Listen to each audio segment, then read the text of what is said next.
ध्यान से सुनिए। पूरे देश में आज रात 12 बजे से संपूर्ण देश में संपूर्ण लॉकडाउन होने जा रहा है। हिंदुस्तान को बचाने के लिए, हिंदुस्तान के हर नागरिक को बचाने के लिए, आपको बचाने के लिए, आपके परिवार को बचाने के लिए आज रात 12 बजे से घरों से बाहर निकलने पर पूरी तरह पाबंदी लगाई जा रही है।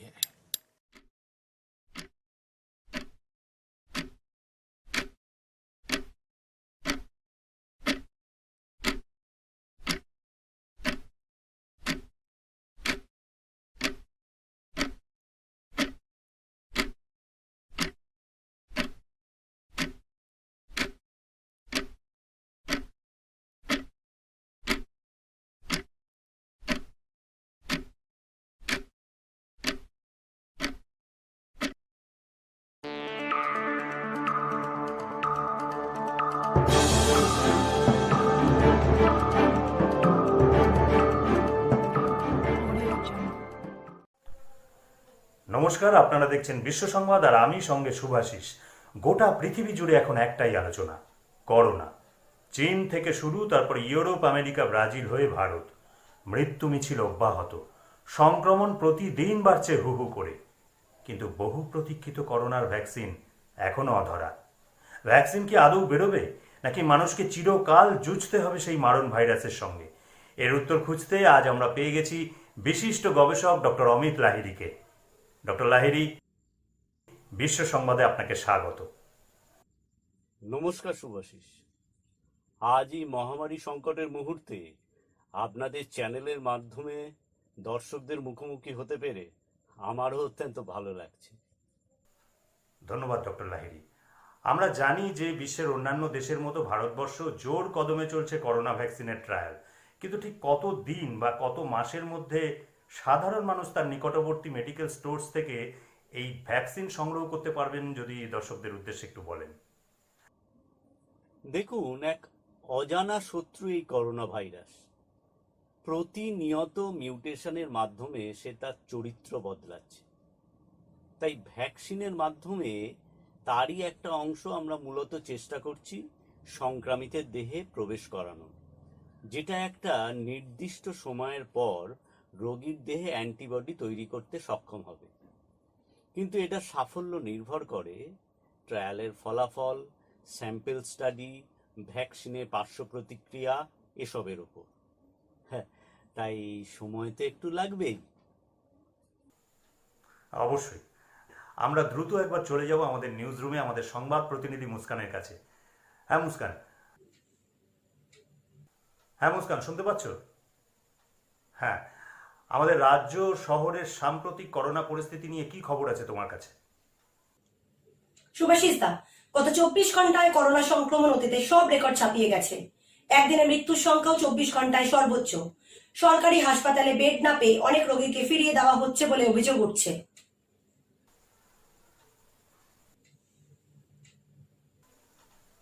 হ্যাঁ, তা ঠিক, কিন্তু স্বাস্থ্য মন্ত্রকের রিপোর্ট অনুযায়ী তো কোভিড বেড এবং কোভিড হসপিটালের সংখ্যা আগের থেকে অনেকটাই বেড়েছে। তাহলে সমস্যাটা কোথায় হচ্ছে? দেখো শুভাশিস দা, আশঙ্কার জায়গা সংক্রমিতরা শতকরা 100% সুস্থ না হয়ে কেউ বাড়ি ফিরতে চাইছেন না। তাই হসপিটালের বেডও পর্যাপ্ত খালি হচ্ছে না। আর অনেক ক্ষেত্রে দেখা যাচ্ছে কোভিড নেগেটিভ হয়ে বাড়ি ফিরলেও সংক্রমিতরা এবং তাদের পরিবারের অন্য সদস্যদের যথেষ্ট হেনস্থা করছে পাড়া প্রতিবেশীরা। অনেক সময় আমাদের নিউজ চ্যানেলের কাছ থেকে সংবাদ পেয়ে পুলিশ কর্মীরা গিয়ে অবস্থা নিয়ন্ত্রণে আনছেন। ধন্যবাদ মুস্কান, তুমি পরিস্থিতির উপর নজর রাখো। আমরা আবার দ্রুত ফিরে আসছি তোমার কাছে। ডক্টর লাহিড়ী, এই যে কোভিড আক্রান্ত হলেই সমাজে ব্রাত্য করে দেওয়ার একটা প্রবণতা, এ নিয়ে কি বলবেন?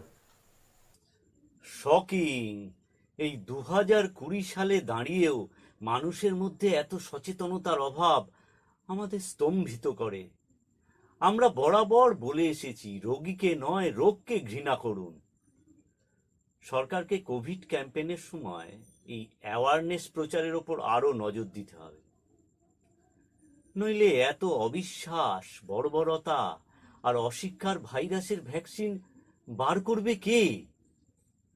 একেবারেই। আপনার মূল্যবান মতামত আমাদের সঙ্গে ভাগ করে নেওয়ার জন্য অসংখ্য ধন্যবাদ ডক্টর লাহিড়ী।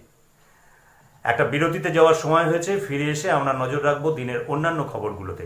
কোথাও যাবেন না, সঙ্গে থাকুন আর দেখতে থাকুন বিশ্ব সংবাদ, সবার সাথে সবার আগে।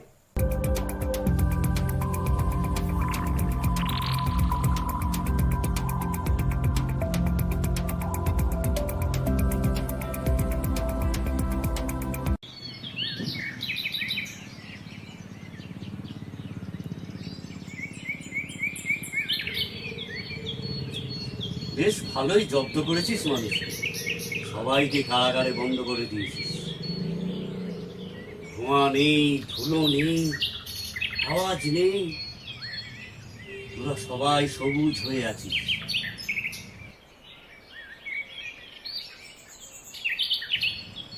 আগে কত কষ্ট ছিল তোদের, তোরা মুখ বুজে সহ্য করেছিস, অথচ তোরা মানুষকে অক্সিজেন দিয়ে বাঁচিয়ে রেখেছিস।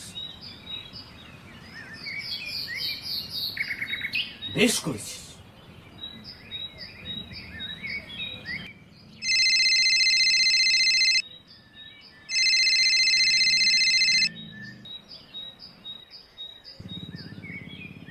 হ্যালো স্যার, আমি অরুণ ভটনাগর বলছিলাম। হ্যাঁ sir, Excel group of industries. Sir আর কতদিন? কমাস তো হয়ে গেল, আমাদের ইন্ডাস্ট্রির কি হবে? আচ্ছা, আমি যদি পাল্টা জানতে চাই, কোন অপরাধে দীর্ঘ বনাঞ্চল পৃথিবীর বুক থেকে নিশ্চিহ্ন হয়ে যায়? এরা অবলা জীব, তাই না? কিন্তু এদের দয়াই আপনারা পৃথিবীতে এসেছেন, বড় বড় দেশ বানিয়েছেন, এদের দয়ায় শ্বাস নিচ্ছেন, আর এদেরকেই মানছি স্যার, শিল্পের জন্য অনেক সবুজ ধ্বংস করেছি, কিন্তু এবার তো শুধু আমার একার নয়।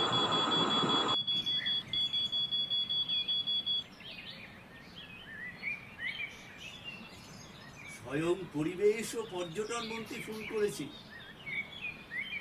বাহ, সবাই এখন বাঁচতে চায়। দেখি উনি কি বলছেন। হ্যালো, আমার একটা ফোন ঢুকছে, আমি আপনার সঙ্গে পরে কথা বলব।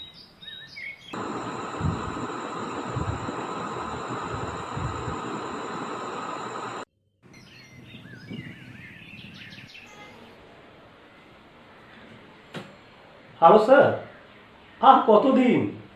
আরে আপনারা কিছু না করলে পর্যটন শিল্প ওর সঙ্গে জড়িত মানুষগুলো তো পথে বসবে। আপনি পরিবেশ ও পর্যটন মন্ত্রী, তাই না? আচ্ছা বলুন তো, কোন কারণে বিঘার পর বিঘা জঙ্গল সাফ হয়ে যাচ্ছে? এর অভাবে মানুষকে হারাবেন না। আবহাওয়ার পরিবর্তন নির্ভর করে গাছপালার উপর।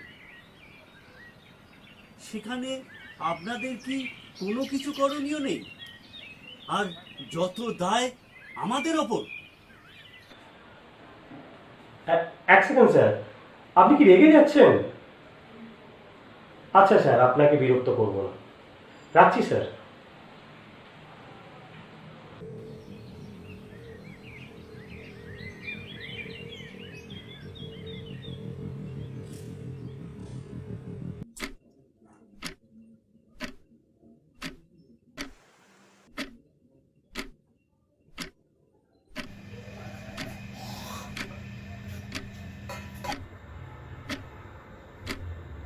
কাকু, আমি খাবারটা এখানে ঢাকা দিয়ে গেলাম। ঢাকা দিয়ে রাখ, কাজটা সেরেই আমি খাচ্ছি। ঠিক আছে।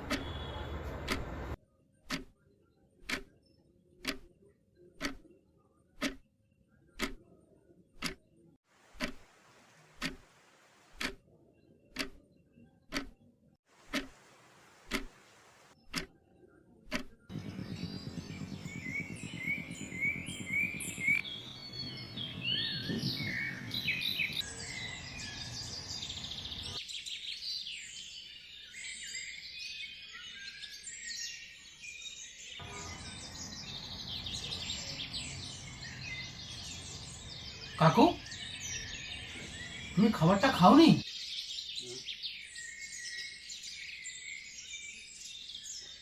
ও, একদম খেয়ালই ছিল না। ঠিক আছে, একটু গরম করে দে, আমি খেয়ে নিচ্ছি। আরে না না, তুমি এই খাবারটা এখন খেতে পারবে না। তার থেকে বরং তুমি একটু অপেক্ষা করো, আমি নতুন করে বানিয়ে দিচ্ছি।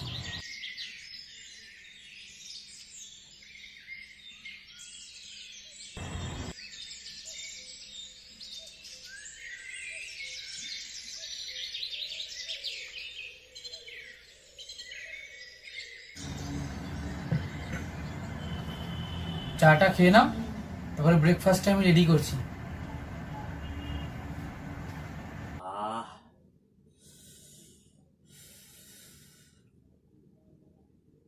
কিরে, ওটা কি পড়েছিস? কেন কাকু, এটা তো মাস্ক। সবাই যে বলছে মাস্ক পরতে।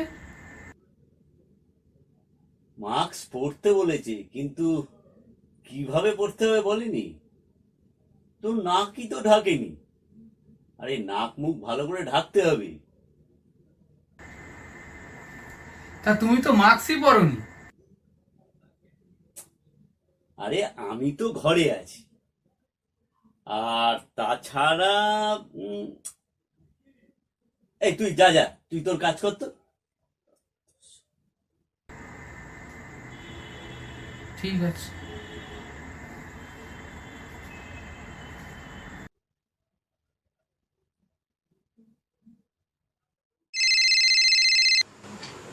Good morning sir. Good morning. আমি ডক্টর চ্যাটার্জি বলছিলাম। স্যার, আর কতদিন? চেষ্টা চলছে, তবে বড়ই অনিশ্চিত। হার্ট স্পেশালিস্ট হয়ে কিচ্ছু করতে পারছি না। করোনা একসময় কিডনি, ফুসফুস, হার্ট সব অকেজো করে দিচ্ছে। আমাদের কি তাহলে কিচ্ছু করার নেই স্যার? দেখুন, 25 রকমের এপিটোপ চিহ্নিত হয়েছে, যার মধ্যে থেকে 7টা এপিটোপ যার সঙ্গে অ্যান্টিবডি যুক্ত হয়ে রোগ প্রতিরোধ ক্ষমতা গড়ে তুলতে পারে। এগুলো সবই ভাইরাল প্রোটিন বা অ্যান্টিজেন থেকে পাওয়া গেছে। এদের মধ্যে থেকে সংক্রামক উপাদান কিছু খুঁজে বার করা হয়েছে, যার থেকে ভ্যাকসিন তৈরি হলে শরীরে অ্যান্টিবডি তৈরি হবে, যা দেহকোষে স্বাভাবিক রোগ প্রতিরোধ প্রচুর বেড়ে যাবে। ইপিটোপ? অ্যান্টিজেনিক ডিটারমিনেন্ট, অ্যান্টিজেন নির্ধারক। দেখুন চ্যাটার্জি, আগামী পৃথিবীকে বাঁচাতে আমাদের সবাইকে একজোট হয়ে লড়তে হবে। নিজেদের স্বার্থ বিসর্জন দিতে হবে। রোগীকে ভুল পথে পরিচালিত না করে যথাসম্ভব তাকে সাহায্য করতে হবে। আগামী পৃথিবীকে বাঁচাতে এগুলো আমাদের করতেই হবে। ঠিক। আগামী পৃথিবীকে বাঁচাতে আমরা সবাই যেন একজোট হয়ে তাই যেন করতে পারি। আর অবশ্যই পরিস্থিতির অস্বাভাবিকতা লক্ষ্য রেখে এক বিশেষ সন্ধিক্ষণে দাঁড়িয়ে আমরা সারা রাজ্যে আজ বিকেল 5টা থেকে এটা বলবৎ হলো।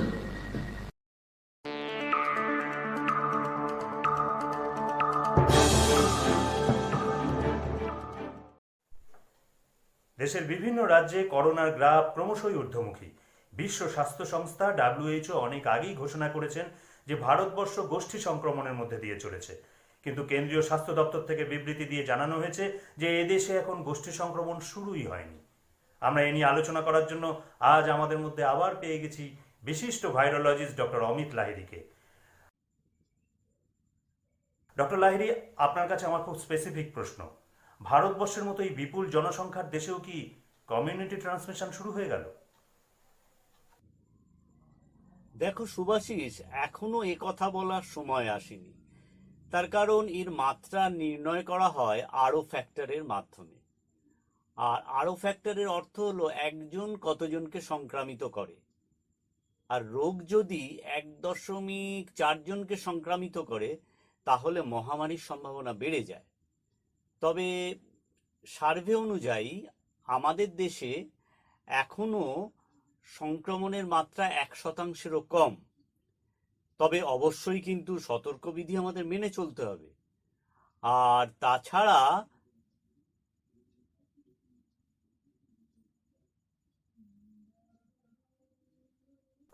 আমাদের সাথে ডক্টর লাহিড়ীর যোগাযোগ বিচ্ছিন্ন হয়ে গেছে। আমরা আবার চেষ্টা করছি ওনার সাথে যোগাযোগ স্থাপন করার। আমরা দ্রুত একবার চলে যাচ্ছি আমাদের নিউজ রুমে সংবাদ প্রতিনিধি মুস্কানের কাছে। হ্যাঁ মুস্কান, আজকের লেটেস্ট আপডেট কি আছে তোমার কাছে? সুভাষিসদা, এইমাত্র শহরের দুটো জনবহুল এলাকা থেকে আমাদের প্রতিনিধি জানাচ্ছেন স্বাস্থ্য দফতরের গাফিলতিতে একটি ফ্ল্যাটে প্রায় 18 ঘন্টা ধরে পড়ে রয়েছে কোভিড আক্রান্ত একজন 65 বছর বয়স্ক মানুষের মৃতদেহ। তার পরিবারের বাকি 4 জনেরও করোনা পজিটিভ। এলাকার মানুষেরা অত্যন্ত আতঙ্কিত। স্থানীয় কাউন্সিলরকেও ফোন করে ধরা যাচ্ছে না। আর দ্বিতীয়টি হলো দক্ষিণ কলকাতার একটি শ্মশানে করোনা সন্দেহে দাহ করার অনুমতি দেওয়া হচ্ছে না বলে মৃতের পরিবারের তরফ থেকে অভিযোগ করা হচ্ছে। আমরা এ বিষয়ে শ্মশানের কর্তৃপক্ষের সঙ্গে যোগাযোগ করলে তারা আমাদেরকে জানাচ্ছেন যে আমরা এই বিষয়ে আপনাদের সাথে কোনো রকম আলোচনা করতে চাইছি না। তোমাকে একটু থামাচ্ছি মুস্কান, আমরা আবার যোগাযোগ করতে পেরেছি ডক্টর লাহিড়ীর সাথে। ডক্টর লাহিড়ী, অবস্থা যেদিকে যাচ্ছে সেক্ষেত্রে সোশ্যাল মাধ্যমে ব্যবহৃত একটি বাক্যবন্ধ ব্যবহার না করে পারছি না। সেটা হলো টিকা অবধি টেকা চাই। কিন্তু প্রশ্ন হচ্ছে শুধুমাত্র ইমিউনিটি আর সতর্কবিধির জোরে সেটা কতদিন সম্ভব বা আদৌ সম্ভব কিনা। মানুষ যুগ যুগ ধরে প্রকৃতিকে কলুষিত করছে, এখন প্রকৃতি তার প্রতিশোধ নিচ্ছে। এত অধৈর্য হলে তো চলবে না। প্রায়শ্চিত্ত তো সবে শুরু। তবে হ্যাঁ, আমরা আশাবাদী খুব তাড়াতাড়ি আমরা ভালো খবর শোনাতে পারবো তোমাদের। একেবারেই, আমরাও সেদিনের অপেক্ষায় রয়েছি। আমাদের সঙ্গে এই মুহূর্তে যোগ দিয়েছেন বিশিষ্ট সুরকার ও কণ্ঠশিল্পী প্রিয়ব্রত দে। প্রিয়ব্রত, বিশ্ব সংবাদে তোমায় স্বাগত। প্রথমেই জানতে চাইব, করোনা মহামারীর জেরে সমাজের সর্বস্তরের মতো বিনোদন জগৎও অত্যন্ত ক্ষতিগ্রস্ত। এ বিষয়ে তুমি কি বলবে? সুভাষিসদা, প্রথমেই তোমাদের এই অনুষ্ঠানে আমাকে আমন্ত্রণ জানানোর জন্য আন্তরিক ধন্যবাদ জানাই। লকডাউনের দীর্ঘ বন্দিদশা কাটিয়ে আবার এই তোমাদের চ্যানেলের মাধ্যমেই দর্শকদের মুখোমুখি হলাম। হ্যাঁ, বলা বাহুল্য, অন্যান্য শিল্প জগতের মতোই সঙ্গীত জগতও এক চরম আর্থিক দুর্দশার মধ্যে দিয়ে চলেছে। কাজ নেই, রেকর্ডিং বন্ধ, ফাংশন, জলসা, মিউজিক্যাল ট্রিপ, মূলত যেগুলোর উপর নির্ভর করে সারা বছর আমাদের পেট চলে আর তার উপর নির্ভর করে থাকে অসংখ্য মিউজিশিয়ান ভাই বোনেরা, তারা চরম আর্থিক অনটনের মধ্যে দিন কাটাচ্ছে। একেবারে, কিন্তু আমার প্রশ্ন হলো, মাস্ক, স্যানিটাইজার, সামাজিক দূরত্ব, এই যাবতীয় সুরক্ষাবিধি মেনে দর্শক সংখ্যা নিয়ন্ত্রণ করে তো স্টেজ শো চালু করার পরিকল্পনা কতটা বাস্তবসম্মত, বিশেষ করে তোমাদের মতো এরকম পারফর্মিং আর্টের ক্ষেত্রে? খুব গুরুত্বপূর্ণ প্রশ্ন সুভাষিসদা। রেকর্ডিং স্টুডিও বা শুটিংয়ের ক্ষেত্রটি বাদ দিলে যাত্রা, থিয়েটার, সঙ্গীত বা যে কোনো জলসায় শিল্পীকে যেটা সব থেকে বেশি মোটিভেট করে তা হলো দর্শক, মানে দর্শক আসনের ওই সারি সারি কালো মাথা ও তাদের সমবেত উচ্ছ্বাস। আবার একই সঙ্গে শোনার ব্যাপারটাও গুরুত্বপূর্ণ। অবস্থা যেদিকে যাচ্ছে সেখানে something is better than nothing. না হলে আগামী কিছুদিনের মধ্যে আমি ভাবতে পারছি না, খুব খুব খারাপ একটা সময় আসতে চলেছে। আমি বুঝতে পারছি তোমার উদ্বেগের বিষয়টা। আমাদের সঙ্গে আছেন বিশিষ্ট ভাইরোলজিস্ট ডক্টর অমিত লাহিড়ী। তুমি কি ওনাকে কোনো প্রশ্ন করতে চাও? নমস্কার ডক্টর লাহিড়ী। নমস্কার। আমার কোনো প্রশ্ন নেই, শুধু একটা আবেদন আছে আপনার কাছে। আমরা যারা সামান্য হলেও প্রতিষ্ঠা পেয়েছি তারা হয়তো নিজেদের আর্থিক সঙ্গতিতে কিছুদিন চালিয়ে নিচ্ছি, কিন্তু সঙ্গীত ও ফিল্ম জগতে এমন অনেক টেকনিশিয়ান এবং বাদ্যযন্ত্রীরা আছেন, একটা সময় আসবে যখন তারা হয় না খেতে পেয়ে মরবেন, না হয় আত্মহত্যার পথ বেছে নেবেন। তাদের বাঁচান প্লিজ। আপনাদের মতো বিজ্ঞানীরাই তো আমাদের একমাত্র ভরসা। কিছু একটা করুন স্যার, যাতে তারা ভাইরাসের প্রতিষেধক নিয়ে আবার কর্মজীবনে ফিরে আসতে পারেন। দেখুন প্রিয়ব্রত, সঙ্গীত, শিল্পকলা এসব পৃথিবী থেকে অবলুপ্ত হয়ে গেলে মানুষ প্রাণহীন রোবট হয়ে যাবে। তাই মানবজাতির স্বার্থেই এগুলো আমাদের বাঁচিয়ে রাখতে হবে, তবে প্রাণের ঝুঁকির বিনিময়ে নয়। আবার অন্যদিকে এটাও সত্যি, যাদের রুটি রুজি এসব শিল্পকলা, তাদেরকে এইভাবে অনিশ্চিত ভবিষ্যতের দিকে ঠেলে দিতে পারি না। তাই বিশ্ব জুড়ে বিজ্ঞানীরা আপ্রাণ চেষ্টা করছেন। আশা করছি খুব তাড়াতাড়ি এর সুফল আমরা পাব। আপনাদের দুজনকেই অনেক অনেক ধন্যবাদ। একটা ছোট্ট বিরতিতে যাওয়ার সময় হয়েছে। ফিরে এসে নজর রাখবো দিনের অন্যান্য খবরগুলোতে। কোথাও যাবেন না, সঙ্গে থাকুন আর দেখতে থাকুন বিশ্ব সংবাদ, সবার সাথে সবার আগে। যাতে সকলে ভালো থাকে, একটু কষ্ট করতে হবে দুর্যোগ এলে ভয় না পেয়ে। ওটা বাজি, আমাকে তো এখন কনফারেন্সে বসতে হবে।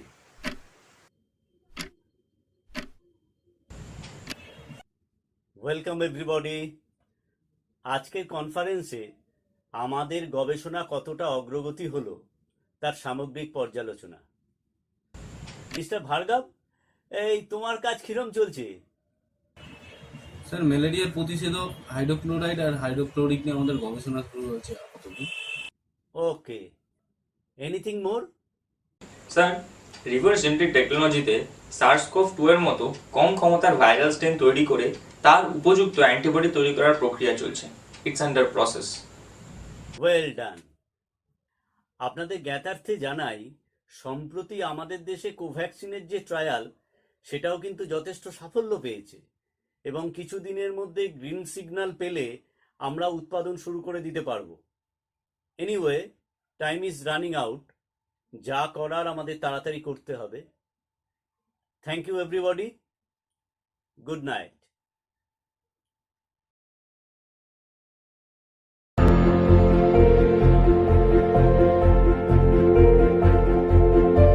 Since humans began retreating from public spaces in fear of the coronavirus, nature has begun reclaiming its space.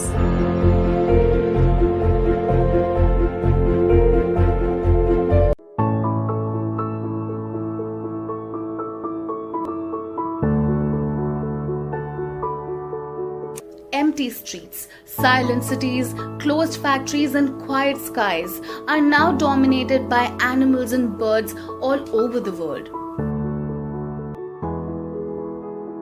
Though the pandemic is affecting human life on Earth, there have been a lot of positive effects on wildlife and nature. The stability that we and all life relies upon is regaining itself.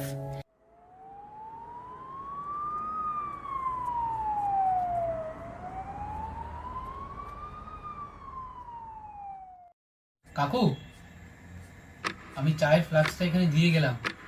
আর বেশি রাত করো না কিন্তু, তাড়াতাড়ি ঘুমিয়ে পড়ো।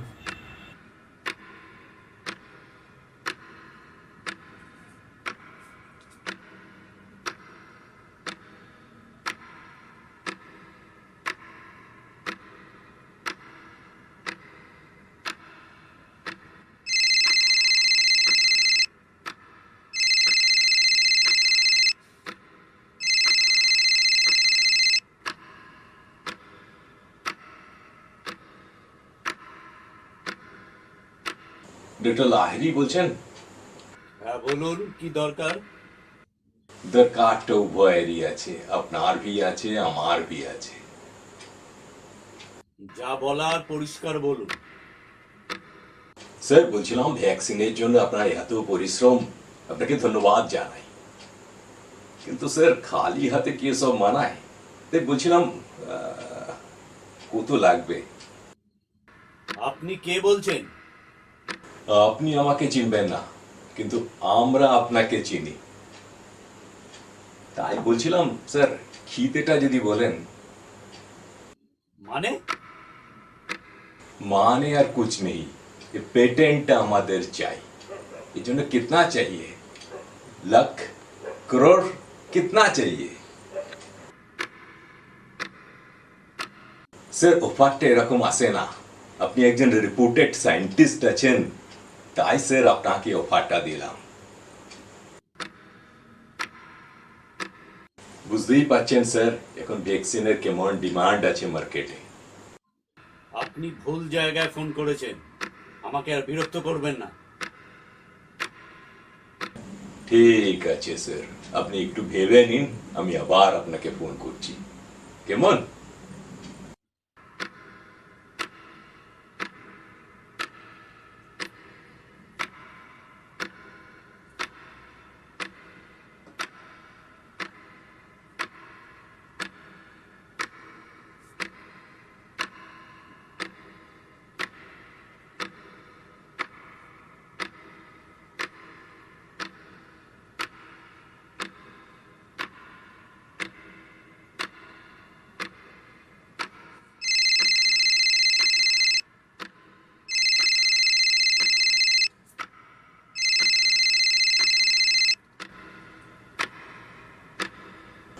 কি এবার ঠান্ডা মাথায় বলুন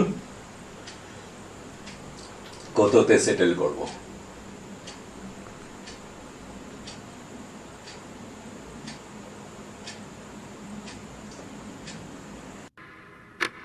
আবারও বলছি যে আপনাদের চিনতে ভুল হয়েছে। ভুল স্যার আপনি করছেন। আপনি দেশের জন্য, দশের জন্য, প্রকৃতি, পরিবেশ, নিরাপত্তার কথা ভাবছেন, কিন্তু স্যার আপনার কথা কে ভাবছে? কিন্তু স্যার আমরা আপনার কথা ভাবছি। আমি দেশের কাছে দায়বদ্ধ, এটা আমার কর্তব্য। এটা কখনো টাকায় বিচার হয় না। দেখুন স্যার, টাকা ছাড়া কিছু হয় না। আপনি নেবেন না তো दूसरा कोई নেবে, এক না এক তো আমাদের হাতে পারচেজড হবে। তাই বলছিলাম স্যার, ওয়াই নট ইউ?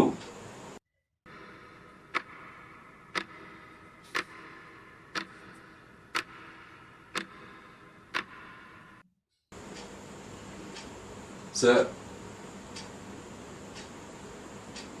তাহলে কি নীরবতা সম্মতি ধরে নেব?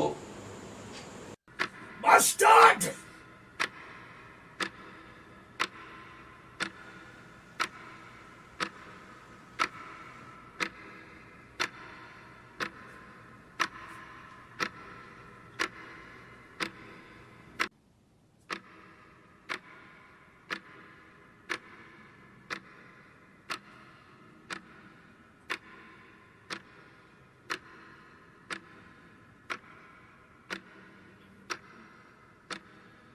माने यार कुछ नहीं, ये पेटेंट আমাদের চাই।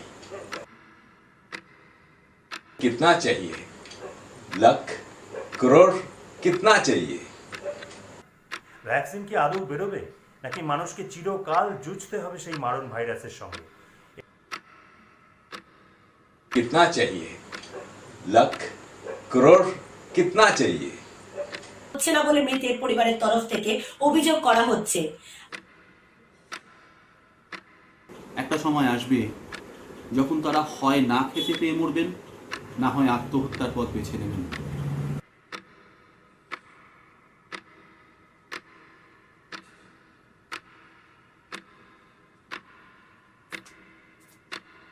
তাছাড়া কিছু হয় না। আপনি নেবেন না তো ওর এক আদমি নেবে।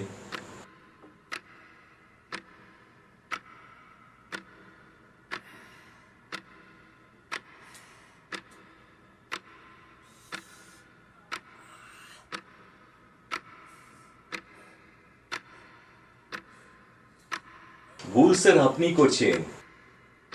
এবার ঠান্ডা মাথায় বলুন কততে সেটেল করব?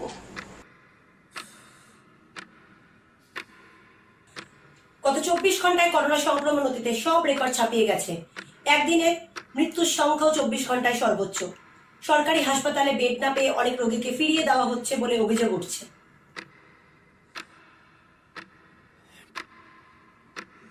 স্বাস্থ্য দফতরের গাফিলতিতে একটি ফ্ল্যাটে প্রায় 18 ঘন্টা ধরে পড়ে রয়েছে কোভিড আক্রান্ত একজন 65 বছর বয়স্ক মানুষের মৃতদেহ। তার পরিবারের বাকি 4 জনেরও করোনা পজিটিভ। এলাকার মানুষেরা অত্যন্ত আতঙ্কিত।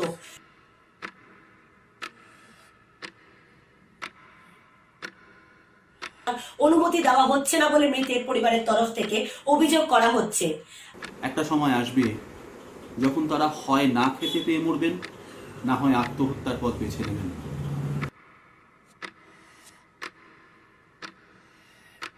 একটা সময় আসবে যখন তারা হয় না খেতে পেয়ে মরবেন, না হয় আত্মহত্যার পথ বেছে নেবেন। একটা সময় আসবে যখন তারা হয় না খেতে পেয়ে মরবেন, না হয় আত্মহত্যার পথ বেছে নেবেন।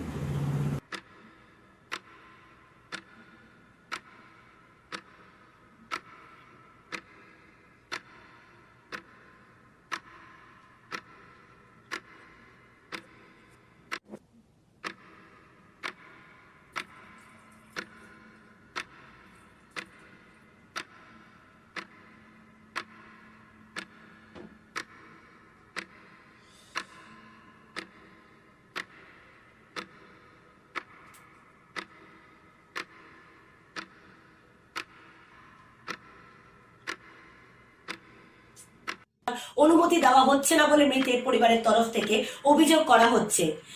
একটা সময় আসবে যখন তারা হয় না খেতে পেয়ে মরবেন, না হয় আত্মহত্যার পথ বেছে নেবেন।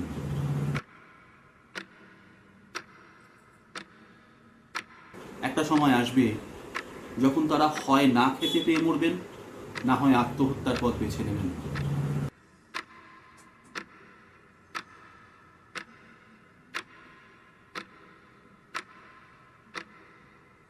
একটা সময় আসবে যখন তারা হয় না খেতে পেয়ে মরবেন, না হয় আত্মহত্যার পথ বেছে নেবেন।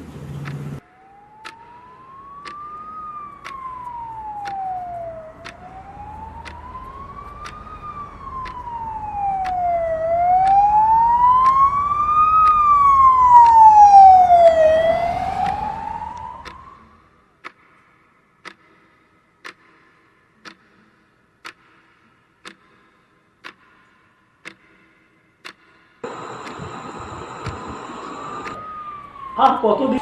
স্যার ভ্যাকসিন কবে বেরোবে? এবার ঠান্ডা মাথায় বলুন কততে সেটেল। আপনি একটু ভেবে নিন, আমি আবার ভুল স্যার আপনি করছেন।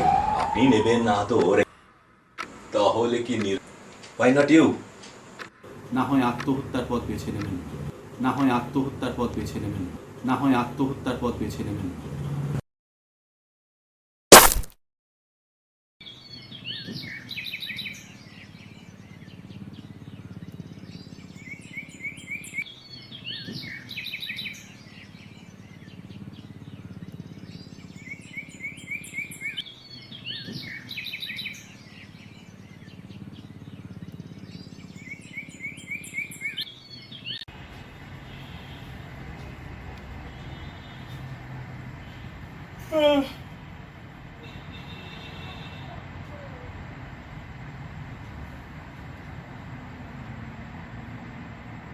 কাকু, কাকু,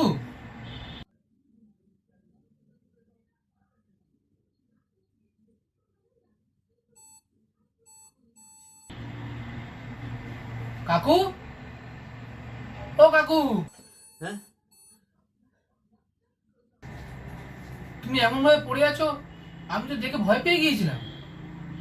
কি হয়েছে তোমার? কি হয়েছিল আমার?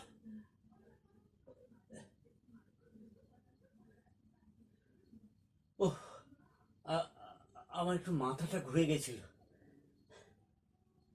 তুমি ঠিক আছো তো? হ্যাঁ এখন ঠিক আছে।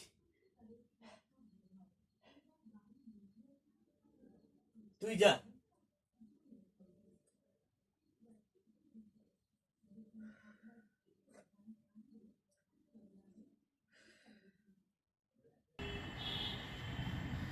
এই যে তোমার চাটা।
হ্যালো, হ্যালো স্যার, হ্যাঁ আমি পুলিশ কমিশনার ঘনশ্যাম নন্দী বলছিলাম। কি ভ্যাকসিন চাই তো? হ্যাঁ ঠিকই বলেছেন, আর নিয়ম শেখাতে গিয়ে তো আমরা মারা পড়ছি। স্যার ভ্যাকসিন কবে বেরোবে? শুনুন, এ ভাইরাস মরে না, বারে বারে ফিরে আসে নতুন রূপে। এরা সমাজে টাইফয়েড, কলেরা, ইনফ্লুয়েঞ্জার মতো থাকে, আর মানুষ অসামাজিক হলেই এরা জেগে ওঠে।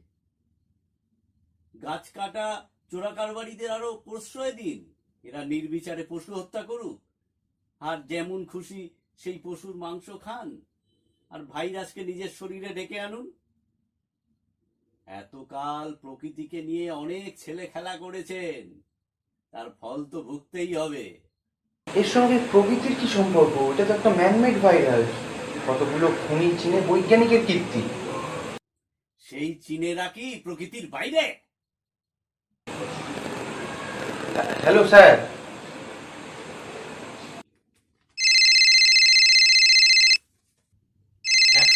রকমের ভাইরাস নিয়ে পরীক্ষা চলছে, একটা না একটা মানুষের শরীরে কাজে লাগবে। কিন্তু আবারও বলছি, এটা শুধুমাত্র মানুষকে শিক্ষা দেওয়া নয়, সাবধান করা। প্রকৃতিকে ভালোবাসো, আঘাত করো না। লকডাউনের জন্য আজ সারা পৃথিবীর কলকারখানা প্রায় বন্ধ, গাড়ি ঘোড়া কম, মানুষ গৃহবন্দী। ফলে চারিদিকে সুন্দর, সুস্থ, দূষণমুক্ত পরিবেশ ফিরে এসেছে। আজ আবার প্রকৃতি তার সুন্দর রূপ ফুটিয়ে তুলেছে। গাছে গাছে হরেক রকমের ফুল ফুটছে, নীল আকাশে তারা ঝিকমিক করছে, রাস্তায় হরিণ ছুটছে, সমুদ্র সৈকতে কচ্ছপ ঘুরে বেড়াচ্ছে, ডিম পাড়ছে, পাহাড়ের ওপর থেকে ঝর্ণার স্বচ্ছ জল নিচে পড়ছে, ডলফিন আনন্দে ডিগবাজি খাচ্ছে। বাতাসের ওজোন স্তরে আর কোনো ক্ষত নেই, তাই শ্বাস নিতে আর কোনো কষ্ট নেই, কারণ দূষণ নেই। পশুকে কেবল খাবার ভেবো না, তাদের নিরাপত্তা দাও।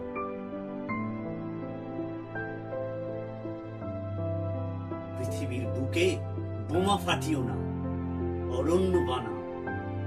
নিজেদের ভোগ লালসা ত্যাগ করো, প্রযুক্তিকে উন্নতিতে কাজে লাগাও, হিংসায় নয়। তবেই মুক্তি, তবেই বাঁচবে পৃথিবী।